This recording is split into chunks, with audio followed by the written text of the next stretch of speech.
आज हम स्टार्ट करेंगे क्लास 8 सिविक्स के चैप्टर सेक्युलरिज्म इन इंडिया का 5th मॉड्यूल। फ्रेंड्स, पिछले मॉड्यूल में हमने आपको इंडियन सेक्युलरिज्म के बारे में बताया था, यानी we got to know that what is Indian secularism in the last module. Friends, आज इस मॉड्यूल में हम ये पढ़ेंगे कि रिलीजियस डोमिनेशन रोकने के लिए इंडियन स्टेट क्या-क्या स्टेप लेती है। फ्रेंड्स, इस टॉपिक को हम नेक्स्ट मॉड्यूल में भी कंटिन्यू करेंगे। तो चलिए शुरू करते हैं हमारा आज का मॉड्यूल। फ्रेंड्स, अभी तक हमने जो पढ़ा, हमने यही समझा कि इंडिया में रहने वाले सारे रिलीजन्स के लोगों के बीच पीस और यूनिटी बनाए रखना बहुत बहुत जरूरी है, ताकि कोई एक रिलीजन के लोग मेंबर्स दूसरे रिलीजन्स के मेंबर्स को डोमिनेट ना कर सके। जैसे कि आपको लास्ट मॉड्यूल में हमने बताया था कि इंडिया एक सेक्युलर स्टेट है और इंडियन कॉन्स्टिट्यूशन के हिसाब से एक सेक्युलर स्टेट को कुछ ऑब्जेक्टिव्स अपने लोगों को गारंटी करने होते हैं, ताकि वो ये बता सके और ये गोल फुलफिल कर सके कि वो एक सेक्युलर स्टेट है। याद है ना आपको वो 3 ऑब्जेक्टिव्स? पहला कौन सा था? That one religious community does not dominate another. Second था that some members do not dominate other members of the same religious community. और तीसरा था कि the state does not enforce any particular religion nor take away the religious freedom of individuals। तो इस तरह के कुछ ऑब्जेक्टिव्स एक सेक्युलर स्टेट को, इंडिया को गारंटी करना अपने लोगों को जरूरी है, ताकि क्या हो? ताकि कोई डोमिनेशन ना हो, कोई रिलीजन दूसरे रिलीजन के लोगों को डोमिनेट ना कर सके, एक ही रिलीजन में दूसरे मेंबर्स माइनॉरिटी मेंबर्स को डोमिनेट ना कर सके और इंडिविजुअल्स की फ्रीडम बनी रहे। तो फ्रेंड्स, अब सवाल ये आता है कि इस रिलीजियस डोमिनेशन को रोकने के लिए, ये मेक श्योर करने के लिए कि रिलीजियस ग्रुप्स दूसरे ग्रुप को डोमिनेट ना करें या फिर एक ही रिलीजियस कम्युनिटी के लोग अपने ही दूसरे मेंबर्स को डोमिनेट ना करें, इंडिविजुअल्स की फ्रीडम बनी रहे, तो इसको रोकने के लिए, रिलीजियस डोमिनेशन को रोकने के लिए इंडियन स्टेट ने आखिर क्या किया है?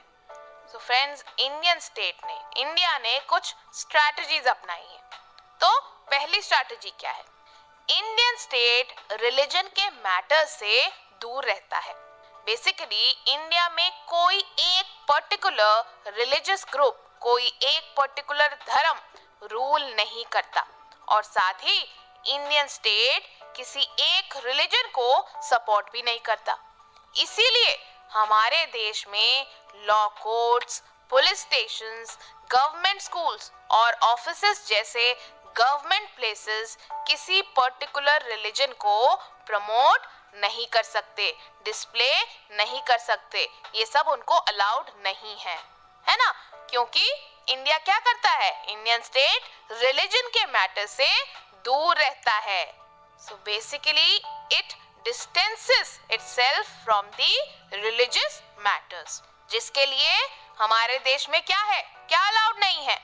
लॉ कोर्ट्स, मतलब लोकल कोर्ट्स हो, हाई कोर्ट, सुप्रीम कोर्ट, कोई भी कोर्ट हो, या police stations, government schools, offices, कोई भी गवर्नमेंट प्लेस किसी पर्टिकुलर रिलीजन को प्रमोट या डिस्प्ले नहीं कर सकता। ये तो हो गई एक स्ट्रैटेजी। अब इसी स्ट्रैटेजी को एक एग्जाम्पल से समझाते हैं आपको। फ्रेंड्स, हमारी कंट्री में बहुत सारे रिलीजियस फेस्टिवल्स सेलिब्रेट होते हैं, जैसे होली, दिवाली, ईद, क्रिसमस, बहुत सारे फेस्टिवल्स मनाए जाते हैं। लेकिन सेक्युलरिज्म बनाए रखने के लिए गवर्नमेंट स्कूल्स में कोई भी रिलीजियस फेस्टिवल सेलिब्रेट नहीं किया जा सकता, क्योंकि ऐसा करना गवर्नमेंट की policy of treating all religions equally, इसका वायलेशन होगा। क्योंकि गवर्नमेंट की क्या पॉलिसी है कि सारे धर्मों को इक्वली क्या करें? रिस्पेक्ट करें। सभी रिलीजन्स को इक्वल ट्रीटमेंट मिले, किसी भी रिलीजन के लोगों के साथ भेदभाव ना हो। तो ये गवर्नमेंट की पॉलिसी है, एक सेक्युलर स्टेट की पॉलिसी है। तो अगर कोई स्कूल, गवर्नमेंट स्कूल ऐसा करेगा कि रिलीजियस फेस्टिवल कोई एक मनाएगा, तो क्या होगा? इससे गवर्नमेंट की इस पॉलिसी का वायलेशन होगा। कौन सी पॉलिसी का? ट्रीटिंग ऑल रिलीजन्स इक्वली, इस पॉलिसी का। फ्रेंड्स, गवर्नमेंट स्कूल्स किसी एक रिलीजन को बढ़ावा नहीं दे सकते, प्रमोट नहीं कर सकते किसी भी तरीके से, चाहे वो मॉर्निंग असेंबली या मॉर्निंग प्रेयर्स हो या फिर रिलीजियस सेलिब्रेशन करके हो। लेकिन ये रूल प्राइवेट स्कूल्स में अप्लाई नहीं होता, जहां रिलीजियस फेस्टिवल्स सेलिब्रेट किए जाते हैं। ये गवर्नमेंट प्लेसेस के लिए ये रूल्स एप्लीकेबल हैं। तो ये है इंडियन स्टेट की पहली strategy, to do what? To prevent religious domination. Friends, Indian secularism एक और तरीके से वर्क करती है, एक और तरीके से रिलीजियस डोमिनेशन को रोकती है। तो कौन सी स्ट्रैटेजी है एक और? ये स्ट्रैटेजी है नॉन इंटरफेरेंस की। कौन सी स्ट्रैटेजी? Non interference. तो पहली स्ट्रैटेजी क्या थी बताइए? कि इंडियन स्टेट ने खुद को रिलीजन से डिस्टेंस किया है ना, दूर रखा है। और दूसरी स्ट्रैटेजी है क्या? नॉन इंटरफेरेंस की। इसका मतलब कि किसी भी इशू में इंटरफेयर इंडिया नहीं करती। इंडियन स्टेट किसी भी रिलीजियस मैटर में इंटरफेयर नहीं करता, क्योंकि नॉन इंटरफेरेंस का मतलब क्या है? मतलब है किसी इशू में इंटरफेयर यानी दखल अंदाजी नहीं करना, बीच में ना आना, बीच में ना बोलना या कोई एक्शन ना लेना। ये होता है नॉन इंटरफेरेंस का मतलब। तो इस स्ट्रैटेजी के अंदर किसी भी रिलीजियस कम्युनिटी के सेंटिमेंट्स, किसी के फीलिंग्स हर्ट ना हो और साथ ही रिलीजियस प्रैक्टिसेस में इंटरफेरेंस, दखलअंदाजी ना हो। इसलिए इंडियन कॉन्स्टिट्यूशन में कुछ रिलीजियस कम्युनिटीज के लिए एक्सेप्शंस बनाए गए हैं। जैसे सिख्स जो कम्युनिटी होती है, तो सिख्स में अगर मेन हेलमेट नहीं पहने तो वो अलाउड है। इंडिया में आपको पता है ना, कोई भी अगर हेलमेट ना पहने तो क्या होता है? चालान होता है, रूल ब्रेक किया जाता है अगर कोई हेलमेट ना पहने।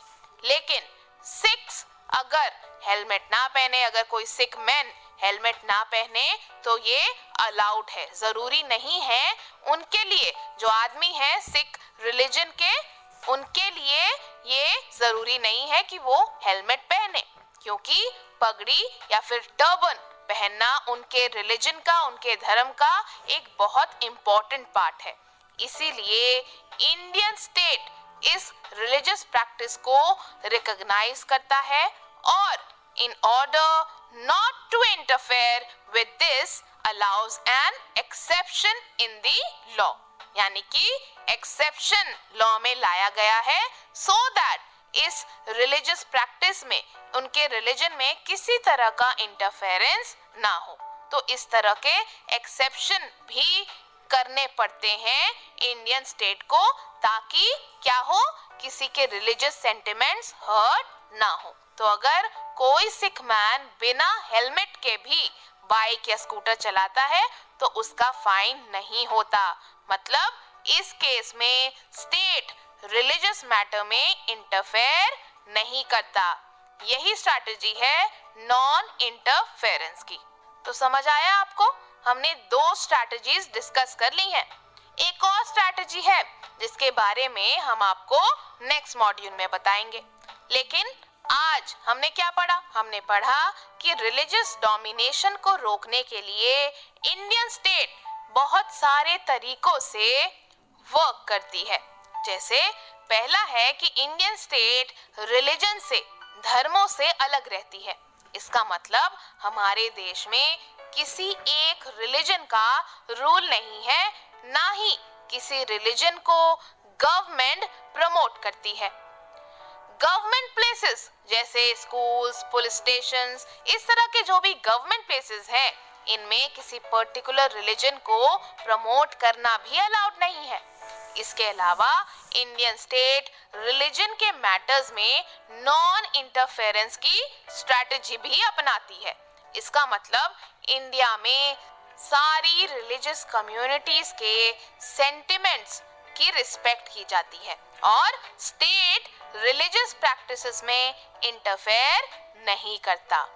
फ्रेंड्स, कई बार कुछ रिलीजियस कम्युनिटीज के लिए एक्सेप्शंस भी बनाए जाते हैं ताकि उनके रिलीजियस सेंटिमेंट्स हर्ट ना हो।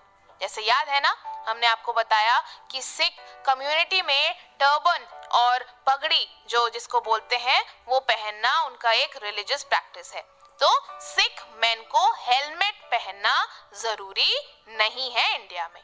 सो इस तरह के एक्सेप्शंस इंडियन स्टेट करती है ताकि रिलीजियस कम्युनिटीज के सेंटिमेंट्स हर्ट ना हो। So let us revise once again.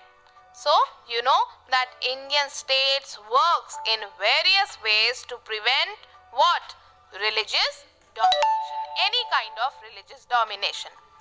So, India uses a strategy of distancing itself from religion. The Indian state is not ruled by a religious group and nor does it support any one religion. In India, government spaces like police stations and government schools are not supposed to display or promote any one religion. Another way in which Indian secularism works to prevent the religious domination is through a strategy of non-interference. This means that in order to respect the sentiments of all religions and not interfere with religious practices, the state makes certain exceptions for particular religious communities. तो friends, ये था हमारा आज का module